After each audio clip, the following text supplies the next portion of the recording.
بسم اللہ الرحمن الرحیم۔ السلام علیکم۔ آپ دیکھ رہے ہیں quit of Quranic YouTube channel. آج میں آپ کے ساتھ کوئی وظیفہ نہیں بلکہ رمضان المبارک کے ذکر و اذکار کے بارے میں بیان کروں گی۔ رمضان کی آمد ہے، بہت مبارک مہینہ شروع ہونے والا ہے۔ اللہ تعالیٰ نے ہمارے لیے یہ بہت ہی بڑی رحمت والا مہینہ ہماری زندگی میں، اگر اللہ نے ہمیں زندگی دی ہے تو یہ بہت ہی بڑی ہمارے لیے سعادت کی بات ہے کہ اللہ نے ہمیں زندگی میں ایک بار پھر رمضان المبارک کا مہینہ نصیب کیا۔ تو اس میں بہت زیادہ ذکر و اذکار کرنا ہے، بہت زیادہ اللہ تعالیٰ کی رحمتیں حاصل کرنی ہے۔ بہت برکتوں والا اور رحمتوں والا اور مغفرت والا اور جہنم سے چھٹکارے والا یہ مہینہ ہے۔ اس مہینے میں ہم جتنی اللہ تعالیٰ کی رحمتیں یعنی کہ حاصل کرنا چاہتے ہیں، اللہ تعالیٰ کی بہت زیادہ رحمتیں حاصل کر سکتے ہیں۔ مغفرت کا مہینہ ہے یہ، اس میں اللہ تعالیٰ سے اپنی مغفرت کے سبب پیدا کر لیں کہ اللہ تعالیٰ کی اتنے ذکر و اذکار کریں، قرآن پاک کی تلاوت کریں، اتنا زیادہ اس میں یعنی کہ اتنا زیادہ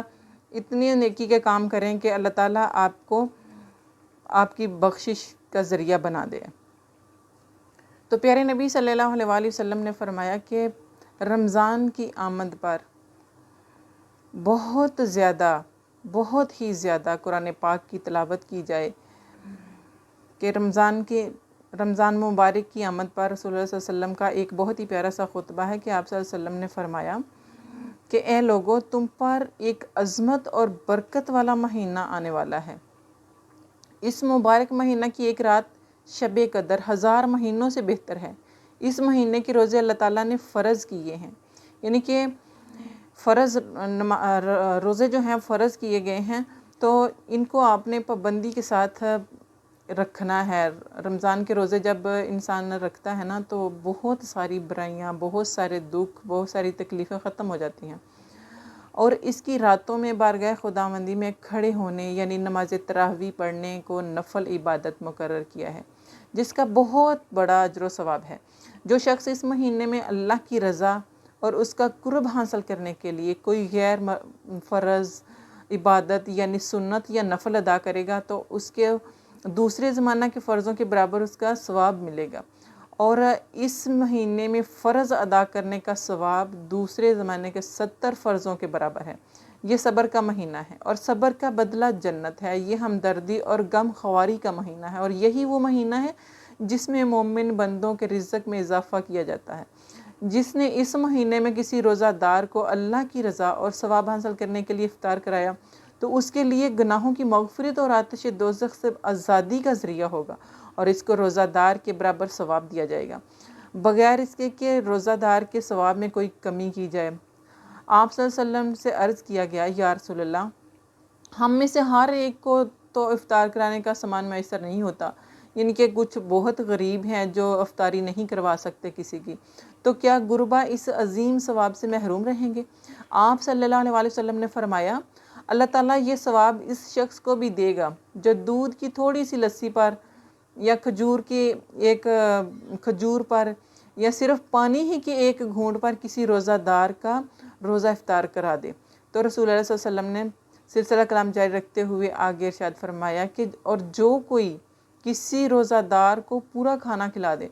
اس کو اللہ تعالیٰ میرے حوض کوثر سے ایسا سیراب کرے گا جس کے بعد اس کو کبھی پیاس ہی نہیں لگے گی،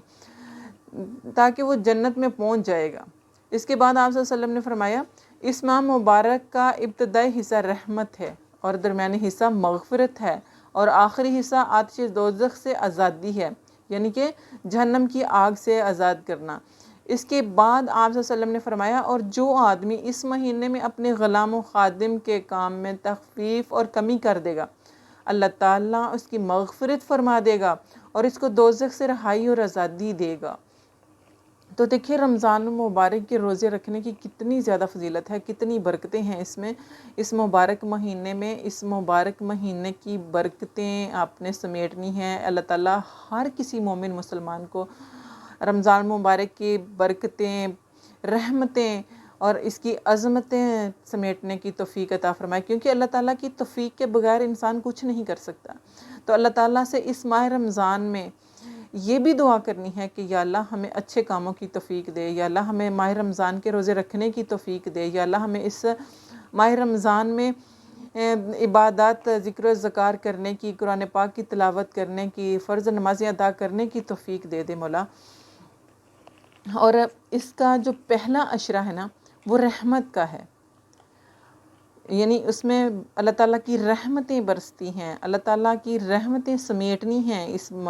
عشرہ میں۔ اور دوسرا عشرہ جو ہے وہ مغفرت کا عشرہ ہے، یعنی کہ ان ماہ رمضان کو 30 روزے جو ہیں ان کو 3 حصوں میں تقسیم کر دیا ہے۔ پہلا عشرہ رحمت کا ہے، دوسرا عشرہ مغفرت کا ہے، تیسرا عشرہ جہنم سے آزادی کا ہے۔ تو پہلے عشرے میں اللہ تعالیٰ سے رحمت کی دعا کرنی ہے، یا حیو یا قیوم برحمتی کا استغیث۔ یہ دعا چلتے پھرتے